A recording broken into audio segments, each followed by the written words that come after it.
Thank you, and thanks again to Stanford for hosting this and for the media coming out. And again, thanks again to the media, as Nino, I asked Nino said, giving us the coverage for Bay Area baseball, in particular Cal last year during the end of the season when we were making our postseason run. Couldn't be more thankful for the media coverage you're giving us and the positive press coming out of last year's announcement that was made.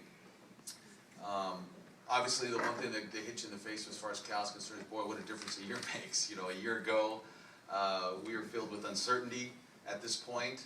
The only thing that I was certain about was how much I enjoyed coaching my team. I remember sitting here a year ago talking about that team, that I loved coaching that team, that we were as good a practice team as I've ever coached, that we committed to being as good at practice as we've ever been.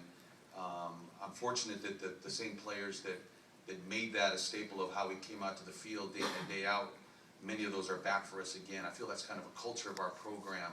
I don't know who I took that from, but it was a coach who once said that all he asked of his team was to be the best practice team ever, and I've echoed that to our team over the last few years.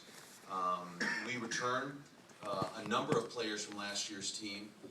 On the field, we will probably start a player at every position returning who had started games a year ago. Starting behind the plate with Chad Christ, who was a two-time All-Pac-10 catcher. We are so fortunate to get him back. I think he was undervalued, underestimated by professional baseball, and that's okay. One thing I'm proud about is we felt that an equally good alternative to signing a professional contract was to come back for his senior year, play with his best friends in the program, and give it one more run to try to get to the World Series. Having him back is, we talk about, maybe people ask about our recruiting, how was it affected at the end of last year? My best recruit was Chad Christ, getting him at the end of the season. But Chad Christ returning behind the plate, first baseman Devin Rodriguez, who he had the 2-out, 2-strike base hit into right field versus Baylor to send us into the Super Regional. Is returning at first base, much improved defensive player, much improved offensive player. He'll have to hit in the middle of the order for us and have a real productive year for us to be good. At second base, we return the Pac-10 Player of the Year, Tony Renda. And again, when you talk about someone who impacts our program on a daily basis, not only with his play on the field, but with his work ethic and how much he cares about the game, how he works with his teammates to help them get better. Tony is all about winning and having the best team possible. His numbers and his personal accomplishments all come as a residual of his hard work and what he feels about what it takes to win the game. And we're fortunate to have him again. He'll probably hit leadoff for us, and he did hit in a number of roles for us last year. I think he hit third at the start of the season. He led off, and finally, when it came down to it, at the end of the year, we hit him second because we just felt like we hit our leadoff guy ninth and our number 2 guy, first in the order, and just tried to get him as many at-bats as possible. So we'll probably be along that same philosophy, hit him at the top of the order and get him as many at-bats possible. It seems to make sense that he get 5 at-bats in a game versus anybody else if that had to be. At shortstop, Derek Campbell, who filled in for Tony at second base when Tony pulled a quad muscle, scoring the winning run at Baylor. Derek played second base during the Super Regional and the College World Series and did a great job for us. He'll move over to shortstop and start the season for us there. Mitch Delfino will start at third base. He was our full-time third baseman a year ago. In the outfield, we'll probably have a rotation of 5 guys. All of them had started games a year ago, starting with Chad Bunting, who was our everyday center fielder. He had an injury during the course of the year. He broke his thumb in a game versus Rice and was going to be out for 4 or 5 weeks. And I really looked at it as an opportunity that, unfortunate that we lost Chad, who was swinging the bat very well, one of our better players. But I also knew, like maybe a lot of coaches know, when someone gets hurt, that gives your team an opportunity. You're going to develop a player that you could come out of that period of time stronger, because a player may step up and play well that makes you a better team than you were before the injury. We were fortunate that happened. Daryl Matthews came in, played center field for us. He played effectively, helped us win a lot of games. Was a really, really positive player for us in a stopgap until Chad got healthy. And then when Chad was healthy, we had 2 players who could play on a daily basis and help us win. In addition, in the outfield, Looks as though that one of our most versatile players, Andrew Knapp, who had an incredible summer, hit 400 in the North Woods League. He's at the top of a lot of people's list as far as prospects is concerned. He will make his mark as a catcher in our program and in professional baseball, but he's going to get an opportunity to play some other positions this year, whether it be a little bit at first base if the need calls for it, or in the outfield. So there's a big opportunity to probably start in the outfield for some games, also DH some. Danny O is a senior outfielder who'd been a 3-year starter, who started a number of games in our program, will also be in the mix to start games. Vince Bruno, a very productive player for us a year ago in the DH spot and in left field.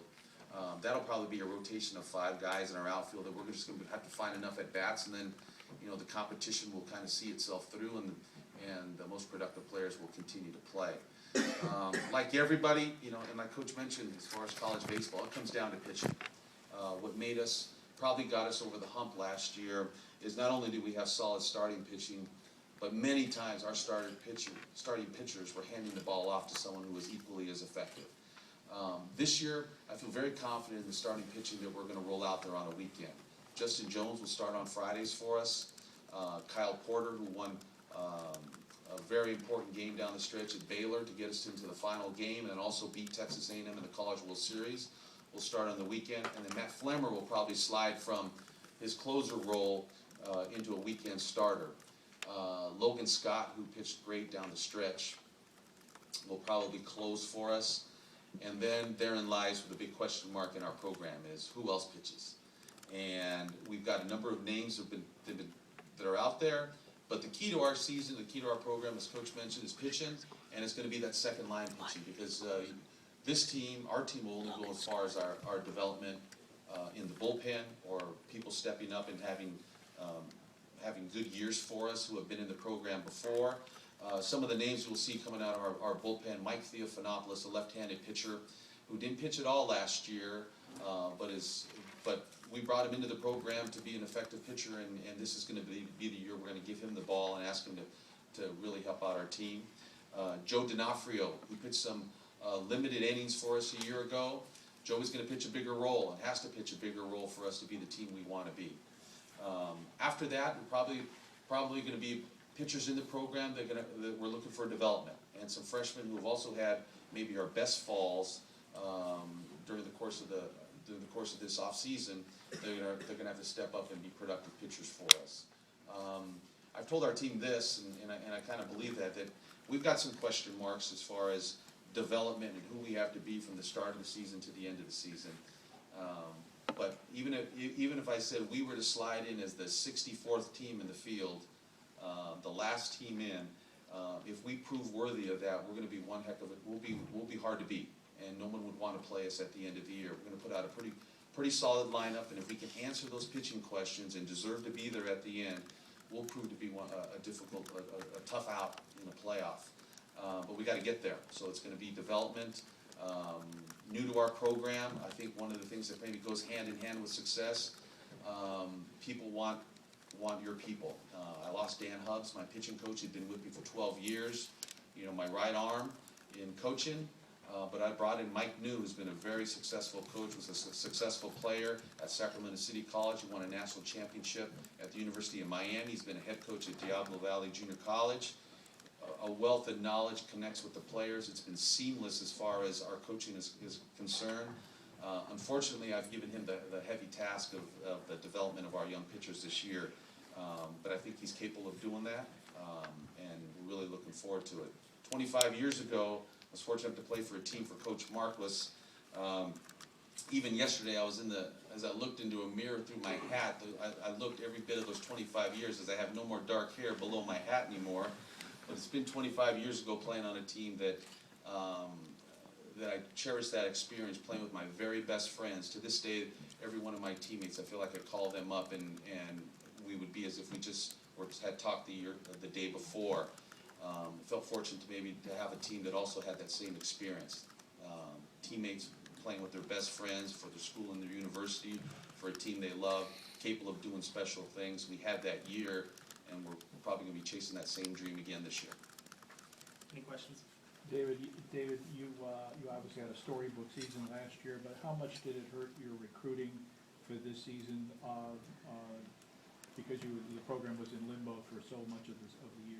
Yeah, I'm not, you know, that'll be, that's left to be seen.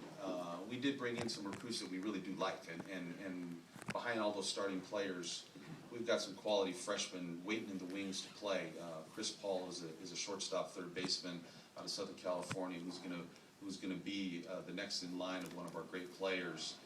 Brendan Farney, another infielder freshman, is also gonna be a very solid contributor. We're fortunate that on the field, all our field players have a year of seasoning, or quite frankly, if they do emerge as the best player, we're gonna be better for it because they would have taken a job from a very good player in his own right. So, but maybe where we may see some effects, maybe on the pitching side, we may not have brought in maybe that right out of the wrapper, you know, on paper, the top prospect kid, but we brought in some good players that with a little development, they're gonna be every bit as good as the pitchers we have in our program already. Eric?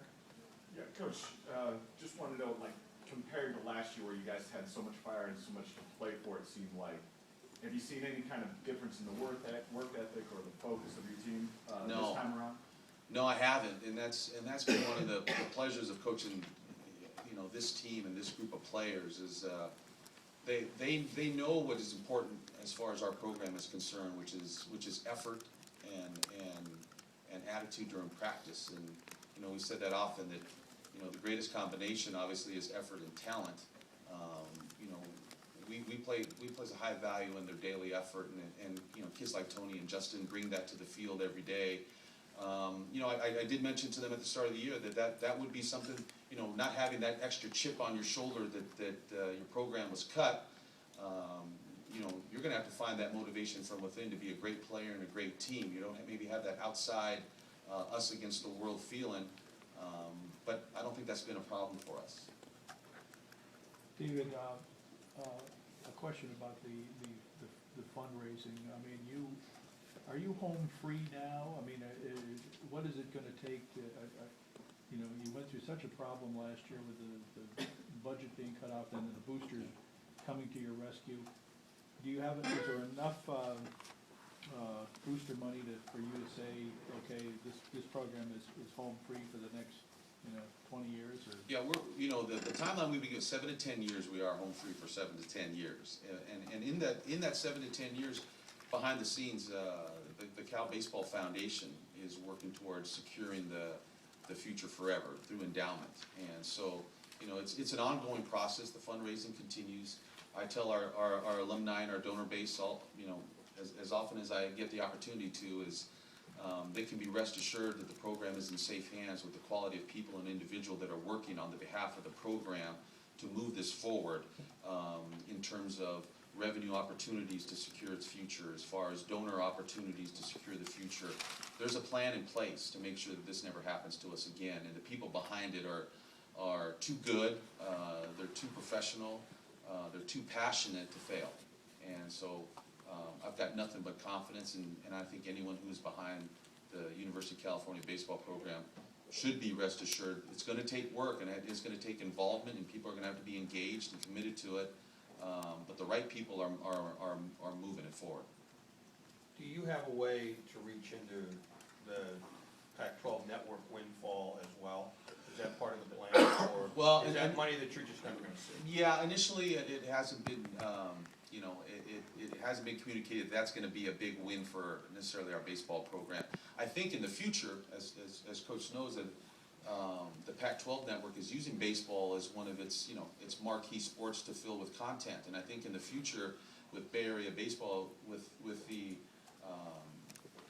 popularity and increase in popularity, it's only going to keep growing once the Pac-12 network, gets moving forward, because I wouldn't be surprised to see that content be filled with Thursday, Friday, Saturday, and Sunday games on a weekly basis during baseball season. So that's coming, and that's going to happen. What that means for Cal baseball as far as revenue is concerned, you know, not sure. It's not clear that that's going to be a big windfall for us. Although, you know, it would seem to make sense that if that's bringing in dollars to universities in our athletic department, that the baseball would be able to see something from that. Anything else? Thanks, Dave.